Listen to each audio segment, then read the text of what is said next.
وہ قائد اعظم جسے اس دور کی دنیا ایک عظیم لیڈر کے طور پر جانتی تھی، اس قائد اعظم کی ایمبولینس کس طریقے سے کراچی کی سڑکوں پر کھڑی رہی، وہ ہمارا باپ، وہ اس ریاست کا سربراہ اس ایمبولینس میں اپنی آخری سانسیں لیتا رہا، سسکتا رہا، لیکن ہمیں آج تک نہیں پتہ لگ سکا کہ ہمارے قائد کے قاتل کون ہیں اور اس سازش کے پیچھے کون تھا۔ پھر وقت کے نواب اور ہندوستان کے چند بڑے نوابوں میں جن کی زمین اور جاگیر کا حساب بھی ممکن نہیں تھا، نوابزادہ لیاقت علی خان جو اپنا سب کچھ اس ملک کے لیے ہندوستان میں انڈیا میں چھوڑ کے چلا آیا، جس کی اولاد کے لیے آج جس لیاقت علی خان کی اولاد کے بیٹا جو ہے اس کے ڈائلسس کے لیے چیریٹی کی ریکویسٹ کی جاتی ہے کہ یہ وہ آدمی جو اس دور میں کروڑوں اور اربوں کا مالک تھا، ہزاروں مربع زمین کا مالک تھا، اس ملک کے لیے چلا آیا، اپنا سب کچھ گوا دیا، لیکن آج اس کے بیٹے کے پاس ڈائلسس کے پیسے نہیں ہیں۔ ہمیں نہیں پتا لگا کہ لیاقت باغ میں اس پہلے وزیر اعظم کو کس نے شہید کروا دیا، اس سازش کے پیچھے کون تھا۔ ہمیں نہیں پتا لگا کہ 56 کا کانسٹیٹیوشن کب اور کیسے توڑ دیا گیا۔ اس کے بعد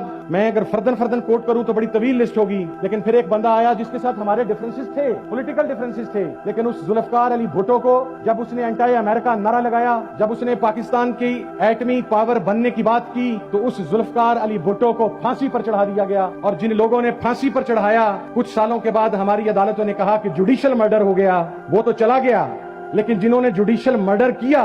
وہ تو اس کے بعد بھی 20 سال زندہ رہے۔ آپ نے ان جوڈیشل مرڈرز کے ساتھ کیا سلوک کیا؟ آپ نے ان سے حساب مانگا؟ کوئی حساب نہیں مانگا گیا۔ پھر 80s کا ایرا سٹارٹ ہوتا ہے، پاکستان میں پہلی مرتبہ سیکٹیرین وائلنس پروموٹ کیا جاتا ہے، دہشت گردی کو پروموٹ کیا جاتا ہے، تکفیریت کو پروموٹ کیا جاتا ہے۔ لوگ سمجھتے ہیں کہ یہاں پر چار مسالک ایک دوسرے کے خون کے پیاسے ہیں۔ میں یہ کہتا ہوں کہ یہ 80s سے پہلے ایک دوسرے کے خون کے پیاسے کیوں نہیں تھے؟ تو یہ ایک سازش تھی کہ پاکستان کے اندر سیکٹیرین وائلنس کو پروموٹ کیا جانا ہے۔ پاکستان میں اس سیکٹیرین وائلنس کو پروموٹ کیا گیا، اور پھر اس کے بعد یکے بعد دیگرے حکومتیں بدلتی رہیں، قتل عام چلتا رہا۔ کبھی تو ہزارہ کمیونٹی کا قتل عام ہوا، کبھی ثانیہ نشتر پارک کے اندر قتل عام ہوا، کبھی پارا چنار کے اندر قتل عام ہوا، کبھی لاہور کے اندر قتل عام ہوا، کبھی اہل سنت کے مزارات پر قتل عام ہوا، کبھی امام بارگاہوں کے اوپر قتل عام ہوا۔ غرض یہ کہ کوئی ایسی صورت نہیں بچا رکھی گئی کہ یہ ملک خدا نخواستہ تباہی کی جانب چلا جائے۔ لیکن پھر وہ کون لوگ تھے جو کھڑے ہوئے، جنہوں نے کہا کہ ہاں، علمی فقہی اختلافات کے باوجود ہم تکفیریت کے قائل نہیں ہیں، ہم قتل و قتال کے قائل نہیں ہیں، اور وہ نعرہ تکبیر جو مسلمانوں کی شان تھا اور ہے اور قیامت تک رہے گا، ہم اس نعرہ تکبیر کو بنیاد بنا کر کسی مسلمان کا گلا کاٹنے کو حرام سمجھتے ہیں۔ پھر اس کے بعد بے نظیر کو مار دیا گیا، سازش کا پتہ نہیں لگ سکا۔ اس کے بعد وہ لوگ جو ریزسٹنس بلاک سے تعلق رکھتے تھے، جنہوں نے پاکستان میں سیکٹیرین وائلنس کو ختم کرنے کے لیے اپنا کردار ادا کیا، ان کو کسی بم دھماکے میں مار دیا گیا، کو ٹارگٹ کلنگ میں مار دیا گیا، وہ تمام لوگ اس دنیا سے چلے گئے۔ 90,000 پاکستانیوں کا قتل عام کیا گیا۔ پھر یہ ملک یہی ڈیزرو کرتا تھا کہ ادھر کا وزیر داخلہ رانا ثناء اللہ، آپ ابھی اٹھا کر دیکھ لیں، میں کل بھی کہتا تھا وہ قاتل ہے، میں آج بھی کہتا ہوں وہ قاتل ہے، میں کل بھی کہتا رہوں گا کہ وہ قاتل ہے۔ مجھے یہاں کے نظام انصاف پر یقین ہی نہیں ہے، وہ اسے کلین چٹ دے تو بھی میں نہیں مانوں گا کہ وہ قاتل نہیں ہے۔ اس کی وجہ یہ ہے کہ اس کے ثبوت ہم نے دیکھے ہیں، وہ قاتل ہے۔